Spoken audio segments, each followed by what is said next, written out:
اسی لیے آج کی آنے والی جو رات ہے یہ مخصوص نہیں کہ صرف اس رات میں جا کر اللہ کی رات کو راضی کریں، اللہ کی عبادت کریں، نوافل پڑھیں، قرآن کی تلاوت کریں۔ ہر رات میں نے کہا کہ اللہ کے نبی صلی اللہ علیہ وسلم کی سنت مبارکہ ہے، وہ زندگی میں جو بھی رات آئے تو ہمیں ہر رات میں کوشش کرنی چاہیے۔ ہاں اس کا جو ہے وہ انکار نہیں کہ اللہ کے نبی صلی اللہ علیہ وسلم کو کوئی کہے کہ معراج ہوا ہی نہیں، تو یہ انکار جو ہے وہ انسان کو دائرہ اسلام سے خارج کر دیتا ہے، کیونکہ یہ حقیقت ہے۔ آیت مبارکہ آپ کے سامنے میں نے تلاوت کی سورہ بنی اسرائیل کی سب سے پہلی آیت مبارکہ، سبحان الذی اسری بعبدہ لیلا من المسجد الحرام الی المسجد الاقصی الذی بارکنا حولہ لنریہ من آیاتہ انہ هو السمیع البصیر۔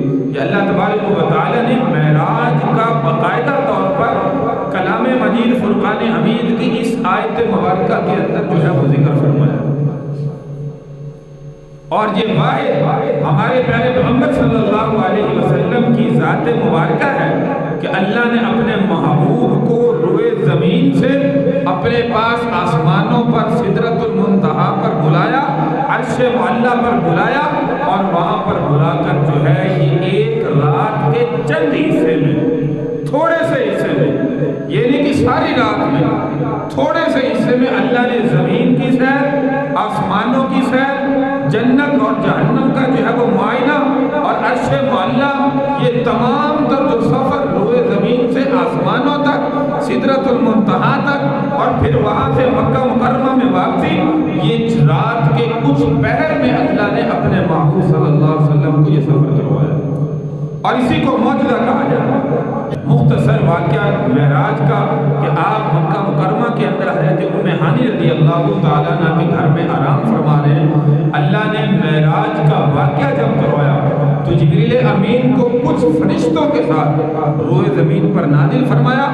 جبریل امین علیہ السلام جہاں پہ اللہ کے محبوب صلی اللہ علیہ وسلم آرام فرما رہے ہیں، دروازے سے اندر داخل نہیں ہوئے، چھت پھاڑ کر وہاں سے جو ہے وہ آئے، تو حضور علیہ السلام کو آ کر جو ہے وہ جگایا۔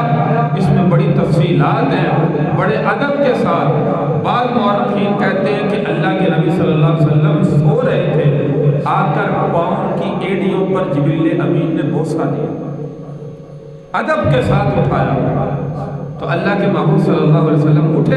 جبریل امین نے فرمایا یا رسول اللہ، اللہ آپ کو معراج کی دولت سے نوازنا چاہتے ہیں، اللہ آپ کو معراج کروانا چاہتے ہیں، اپنے پاس بلانا چاہتے ہیں۔ تو یہاں سے پیارے پیغمبر صلی اللہ علیہ وسلم اٹھے اور خانہ کعبہ جو حتیم کا حصہ ہے یہاں پر جا کر سو گئے۔ پھر یہاں پر آ کر جبریل امین نے اٹھایا اور فرمایا یا رسول اللہ، اللہ آپ سے ملاقات کرنا چاہتے ہیں، اپنے پاس بلانا چاہتے ہیں، آسمانوں پر بلانا چاہتے ہیں۔ تو یہاں پر دیکھیے پیارے پیغمبر صلی اللہ علیہ وسلم کا سب سے پہلے قلب، دل جو ہے وہ شاک کیا گیا، جس کو شق صدر کہا جاتا ہے۔ یہ بچپن کے اندر بھی ہوا جب آپ حضرت حلیمہ سعدیہ رضی اللہ تعالی عنہا کی پرورش کے اندر تھے، اور اس وقت بھی شق صدر ہوا جس میں جبریل امین جنت سے ایک کشف لائے، جس میں کچھ حکمتیں، علم، انوار و برکات جو ہے وہ اس سے بھری ہوئی تھی۔ آب زمزم سے آپ کے دل کو دھویا گیا، اس کے بعد دوبارہ وہ حکمتیں، وہ انوار و برکات آپ کے قلب اطہر میں رکھ کر جبریل امین نے دوبارہ آپ کے سینے کو جو ہے وہ بند کر دیا۔ آج کے ڈاکٹر جو ہے وہ دیکھیے آپریٹ کرتے ہیں، آپریٹ کے بعد جو ہے اس کے بعد جو ٹانکوں کے نشانات ہیں وہ بھی نظر آتے ہیں کہ یہاں پہ جو ہے وہ اس کو چاک کیا گیا، اس کے بعد دوبارہ سیا گیا، لیکن خدا کی قسم پیارے پیغمبر صلی اللہ علیہ وسلم کا یہ شق صدر کا جو معاملہ یہاں پہ چاہے زمزم کے پاس جبریل امین نے کیا، اس کے بعد کوئی نشان سینے پر جو ہے وہ موجود نہیں، یہ اللہ کی طرف سے عطا کرنا۔ تو اس کے بعد پیارے پیغمبر صلی اللہ علیہ وسلم کو جنت کی سواری، جس کو احادیث مبارکہ میں براق کہا جاتا ہے، براق ایسی سواری تھی حدیث مبارکہ کے اندر بیان کیا گیا جس کا قد جو ہمارا جانور خچر اس سے تھوڑا سا کم تھا، حمار یعنی گدھے سے جو ہے وہ تھوڑا سا زیادہ قد تھا۔ اس سواری پر پیارے پیغمبر صلی اللہ علیہ وسلم کو جبریل امین نے بٹھایا۔ یہ جنت سے آئی تھی اور جنت میں جو ہے وہ واپس چلی گئی۔ اس پر بٹھایا جس کی رفتار اور تیزی حدیث مبارکہ کے اندر بیان کیا گیا کہ اس کی جہاں پہ پہلی نظر ہوتی تھی وہاں پہ اس کا جو ہے وہ پہلا قدم ہوتا تھا۔ یعنی ہم وسیع میدان کے اندر کھڑے ہوں، ہماری نظر جہاں تک بھی حد الوسع جا سکتی ہے وہاں پر جو ہے وہ اس براق سواری کا پہلا قدم ہوتا تھا۔ اتنی تیز رفتار سواری تھی۔ تو اس پر سوار کیا گیا۔ سب سے پہلے جبریل امین پیارے پیغمبر صلی اللہ علیہ وسلم کو خانہ کعبہ سے مدینہ منورہ جس کا نام پہلے یثرب تھا وہاں پر لے گئے اور فرمایا کہ یہاں پہ اللہ نے آپ کو حکم عطا کرنا ہے کہ آپ مکہ چھوڑ کر مدینہ میں یہاں پر ہجرت فرمائیں۔ یہاں پہ 2 رکعت نفل پیارے پیغمبر صلی اللہ علیہ وسلم نے ادا فرمائے۔ پھر یہاں سے سیدھا فرمایا کہ وہ جگہ جہاں پہ حضرت عیسیٰ علیہ السلام کی پیدائش ہوئی تھی وہاں پہ لے جایا گیا۔ آپ وہاں پہ اترے، 2 رکعت نفل آپ نے پڑھے۔ اس کے بعد حضرت شعیب علیہ السلام کی جہاں پہ جو ہے فرمایا کہ آپ رہتے تھے وہاں پہ جو ہے وہ آپ اترے، وہاں پہ 2 رکعت نفل پڑھے۔ اس کے بعد جو ہے وہ بیت المقدس کے اندر آپ کو لے جایا گیا۔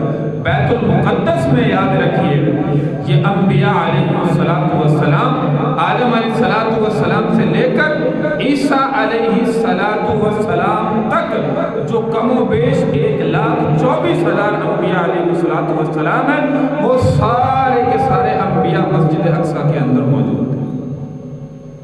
یہ واقعہ معراج جو ہوا ہے ایسا سمجھیے کہ اللہ تبارک و تعالی نے جو جاگ رہے تھے ان کو سلا دیا، اور جو اپنی قبر مبارک میں سو رہے تھے جس سے مراد انبیاء علیہ السلام ہیں قبروں میں موجود تھے ان کو اپنی قبروں سے اٹھایا اور سب کو بیت المقدس کے اندر جو ہے وہ جمع کیا۔ یہاں پہ سارے انبیاء علیہ السلام صفحے بنا کے کھڑے ہیں۔ جبریل امین علیہ السلام براق سواری کے ساتھ جب اللہ کے محبوب صلی اللہ علیہ وسلم کو یہاں پر لے کر پہنچتے ہیں تو سارے انبیاء کی نظریں جو ہے وہ دیکھ رہی ہیں کہ کون آئے گا، کون ہماری امامت کروائے گا۔ حضور علیہ السلام جب یہاں پہ براق سواری سے اترے ہیں ہر نبی نے آپ کا دیدار کیا۔ اس کے بعد جبریل امین علیہ السلام نے اللہ کے حکم سے آپ کا ہاتھ مبارک پکڑ پر جو ہے وہ پکڑنے کے بعد مصلی پر جو ہے وہ کھڑا فرمایا اور آپ نے تمام تر انبیاء کو جو ہے وہ یہاں پہ امامت کروائی۔ یہ کوئی فرض کی امامت نہیں تھی، یہ یاد رکھیے عشاء کے بعد اور فجر سے پہلے یہ 2 رکعت نفل ہر نبی کو پیارے پیغمبر صلی اللہ علیہ وسلم نے جو ادا فرمائے آپ کی امامت میں ہر نبی نے آپ کی ابتدا میں ادا کیے، یہ نفل کا درجہ تھا۔ سب نے یہاں پر جو ہے وہ آپ کی ابتدا میں 2 رکعت نفل جو ہے وہ ادا کی۔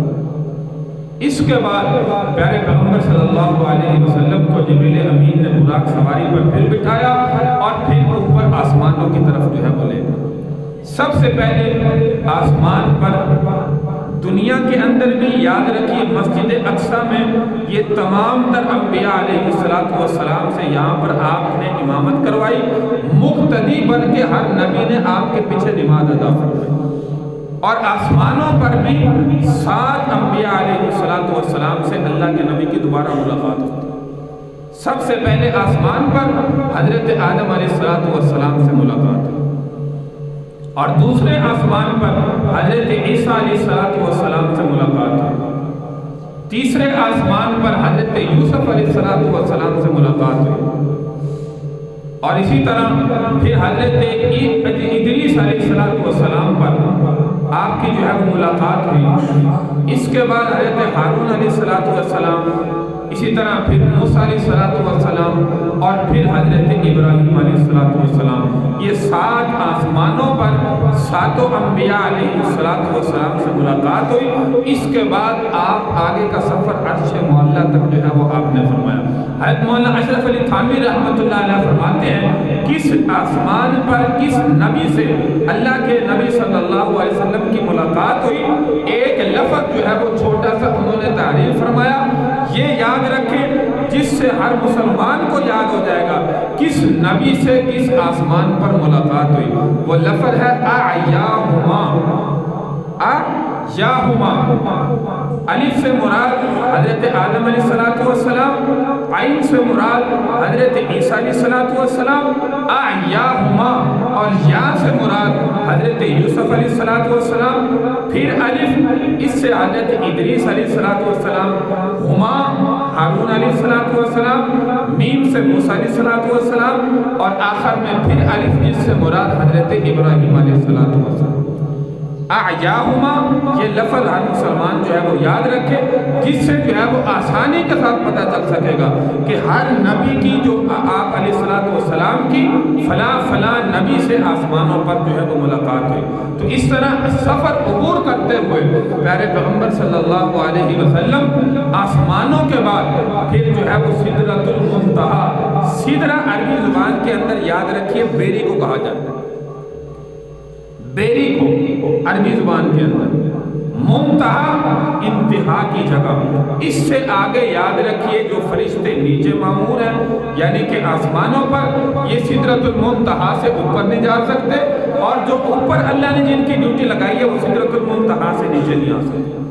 سدرۃ المنتہا اس مقام کو کہا جاتا ہے جو آسمانوں سے بھی اوپر موجود ہے، اور اللہ تبارک و تعالیٰ کے خزانے کے اندر فرشتوں کی ڈیوٹیاں یہاں پر جو ہے وہ لگی ہیں. یہاں پہ یاد رکھیے فرشتوں کی تعداد کتنی ہے. تو فرشتوں کی تعداد کسی بھی حدیث مبارکہ کے اندر جو ہے وہ ذکر نہیں کی گئی.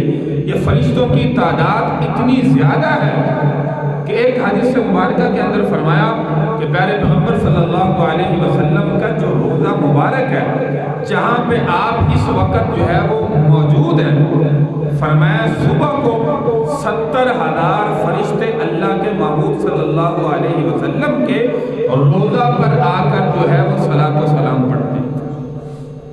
70,000 صبح کو آ کر وہاں پر صلاۃ و سلام پڑھتے ہیں، اور 70,000 جو ہے وہ شام کو آ کر وہاں پر صلاۃ و سلام پڑھتے ہیں. اتنی تعداد فرشتوں کی ہے. فرمایا کہ جو صبح کو 70,000 آئے، شام کو 70,000 آئے، قیامت آ جائے گی لیکن ان 70,000 کی دوبارہ کبھی باری روزہ رسول پر آنے کی نہیں. اتنی تعداد اللہ نے فرشتوں کی بنائی ہے، اور یہ فرشتوں کے اندر صرف یاد رکھیں کہ وہ صرف اور صرف اطاعت کی ہے. جو ہمارے اندر معصیت کا مادہ بھی ہے، ہم گناہ بھی کرتے ہیں، اللہ کی عبادت بھی کرتے ہیں. فرشتے گناہوں سے معصوم ہیں، پاک صاف ہیں. کوئی بھی فرشتہ کسی حال میں کوئی گناہ جو ہے وہ نہیں کر سکتا. اللہ نے جو تخلیق فرشتوں کی فرمائی ہے وہ صرف اطاعت کی ہے. ہر وقت اللہ کی تسبیح اور تحمید کے اندر مشغول ہے. تو اتنی تعداد ان گنت فرشتوں کی اللہ تبارک و تعالیٰ نے جو ہے وہ فرمائی ہے. اس کے بعد سدرۃ المنتہا سے آگے جو ہے وہ تشریف لے گئے. یہاں سے آگے جب اللہ کے محبوب صلی اللہ علیہ وسلم جانے لگے تو یاد رکھیے کہ جبریل امین علیہ السلام پیچھے رک گئے. اللہ کے نبی نے دیکھا، فرمایا جبریل آگے کیوں نہیں جاتے؟ جبریل امین علیہ السلام نے فرمایا یا رسول اللہ اس سے آگے جانے کی ہمیں اجازت نہیں ہے. اگر اس سے آگے جاؤں گا میرے پر جو ہے وہ جل کر جو ہے وہ راکھ ہو جائیں گے. اللہ نے یہ میری حد مقرر کی ہے، اس سے آگے میں آج تک نہیں گیا، لیکن یہاں سے آگے جانے کی اللہ نے صرف آپ کو اجازت عطا کی ہے، ہمیں بھی اجازت دی ہے. یہ میرے بھائی صرف اور صرف ہمارے پیارے پیغمبر صلی اللہ علیہ وسلم کا مقام و مرتبہ ہے کہ کسی نبی کو اللہ نے ایک تو یاد رکھیے کہ معراج نہیں کروایا، دنیا میں معجزات عطا فرمائے. ہر نبی کو معجزہ دنیا میں ملا، لیکن جو ان گنت معجزات ہمارے پیارے پیغمبر صلی اللہ علیہ وسلم کو اللہ نے عطا کی ہیں وہ کسی بھی نبی کو جو ہے وہ عطا نہیں فرمائے. اور دوسرا یہ خاص معجزہ معراج کا جو صرف اللہ نے ہمارے پیارے پیغمبر صلی اللہ علیہ وسلم کو عطا فرمایا اور کسی کو عطا نہیں فرمایا.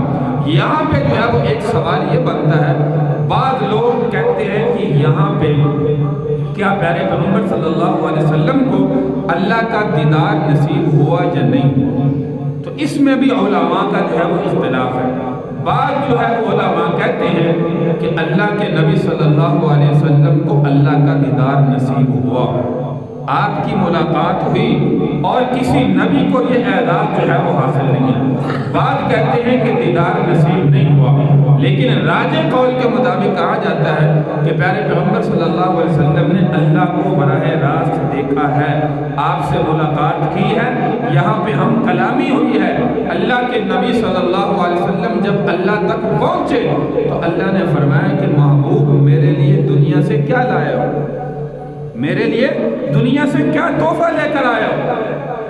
تو حضور علیہ السلام نے فرمایا یا الہ العالمین التحیات للہ والصلوات والطیبات، یہ سب سے بڑی دلیل کہ اللہ نے اپنے نبی کو اپنا دیدار کروایا ہے۔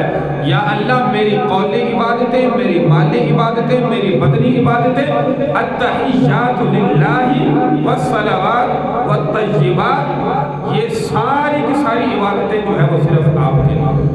علماء اپنے اپنے انداز میں بیان کرتے ہیں کہ اللہ کے محبوب صلی اللہ علیہ وسلم نے فرمایا یا اللہ میں وہ چیز آپ کے لیے لایا ہوں جو آپ کے پاس جو ہے وہ موجود نہیں، آپ کے پاس موجود نہیں۔ مطلب کیا؟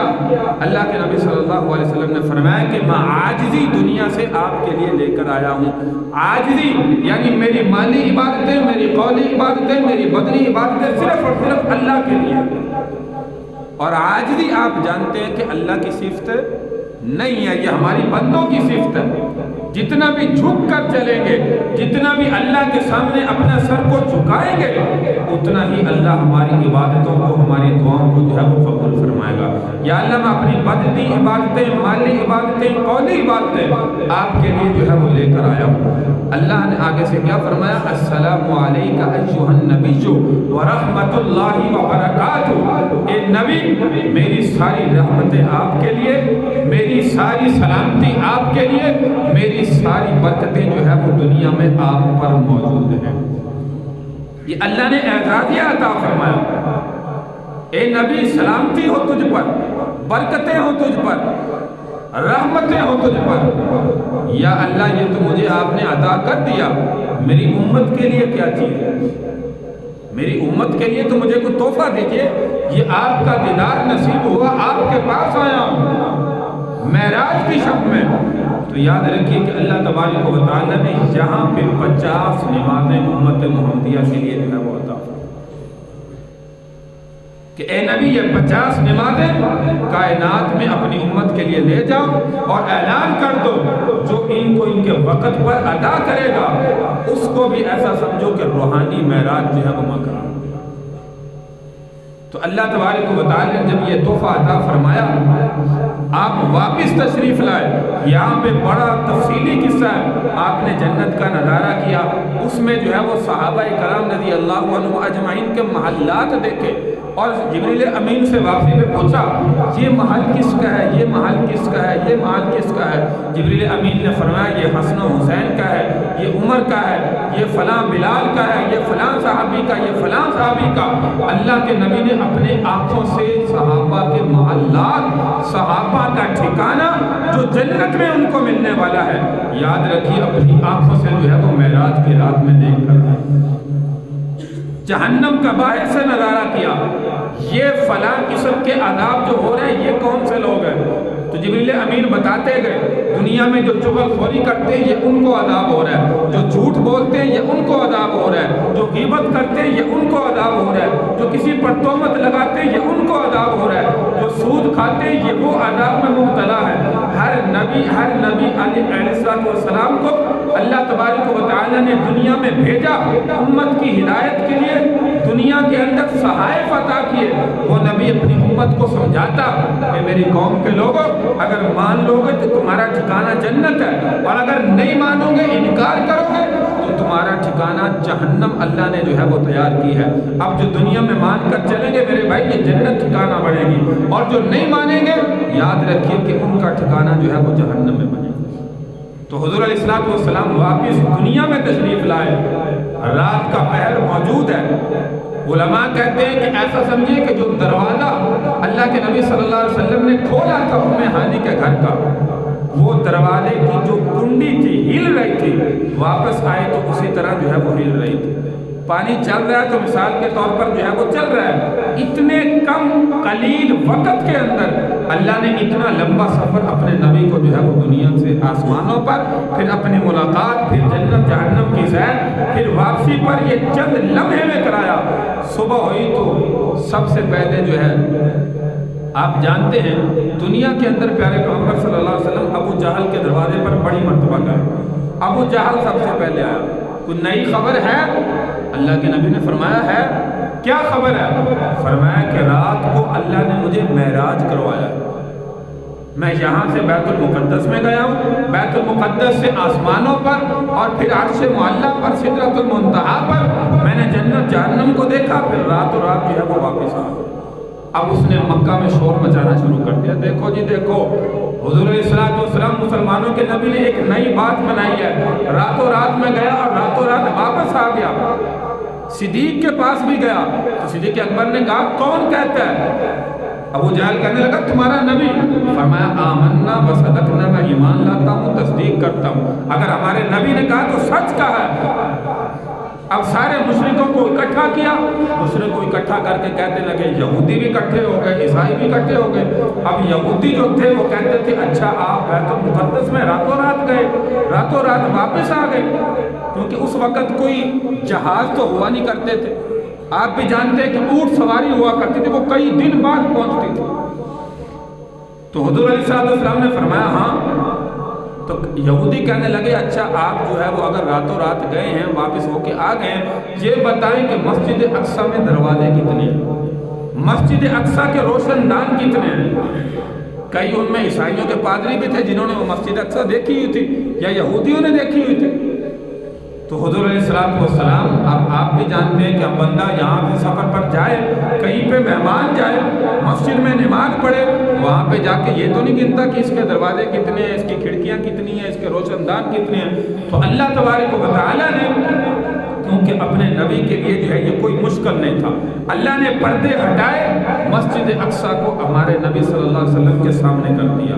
اللہ کے نبی سے جو سوال کرتے اس میں کھڑکیاں کتنی ہیں، دروازے کتنے، اللہ کے نبی صلی اللہ علیہ وسلم گنتے جاتے اور بتاتے جاتے، لیکن تصدیق ہونے کے بعد پھر بھی وہ کر گئے۔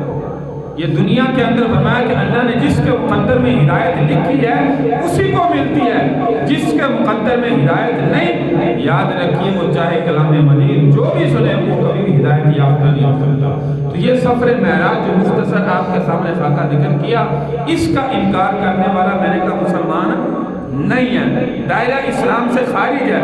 یہ آپ کو معراج جسمانی بھی ہوا، روحانی بھی ہوا، یہ نہیں کہ صرف روحانی ہوا، آپ دنیا میں مکہ مکرمہ میں سوئے ہوئے تھے آپ کو معراج ہو گیا، نہیں، جسمانی بھی ہے، آپ خود آسمانوں پر گئے ہیں اور واپس آئے ہیں۔ یہ سارا سفر معراج کا جو ہے یہ آپ کا جسمانی بھی ہے، روحانی بھی ہے۔ تو میرے بھائی امت کا معراج یہ ہے کہ جو 5 نمازیں ہمیں ملی ہیں، واپسی میں بڑا تفصیلی واقعہ تھا، میں نے مختصر ذکر کیا۔ موسیٰ علیہ السلام سے ملاقات ہوئی، آپ کی امت کو کیا ملا؟ فرمایا 50 نمازیں۔ کہنے لگے میں دنیا میں رہ کے آیا ہوں، میری امت 2 نہیں پڑھتی تھی، آپ کی امت 50 کیسے پڑھے گی؟ آپ واپس جائیں، کمی کروائیں۔ اللہ نے 45 کر دی، پھر آئے، پھر بھیجا 40 35 30 25 20 15 اور اسی طرح 10 اور پھر آخر میں 5 رہ گئی۔ وہ بھی فرمایا کہ یہ بھی آپ کی امت بڑی مشکل سے پڑھے گی۔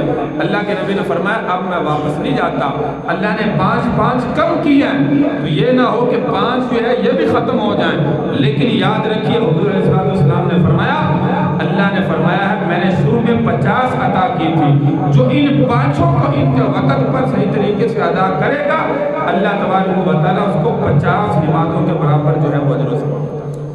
تو میرے بھائی یہ میری اور آپ کی ذمہ داری ہے، اللہ نے جو فرض ہمارے اوپر مقرر کیے ہیں، رمضان کا مہینہ بھی آنے والا ہے، یا ایھا الذین آمنوا کتب علیکم الصیام کما کتب علی الذین من قبلکم لعلکم تتقون، یہ روزے امت محمدیہ پر فرض ہے، یاد رکھیے نفلی نہیں۔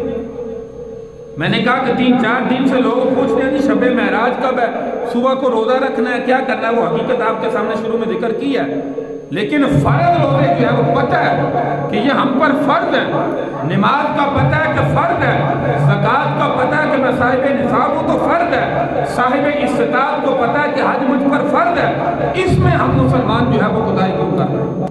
اللہ تبارک و تعالی ہمیں عمل کی توفیق عطا فرمائے اور حقیقت میں ان تمام تر فرائض کو انجام دینے کی توفیق عطا فرمائے. وآخر دعوانا ان الحمد للہ رب العالمین.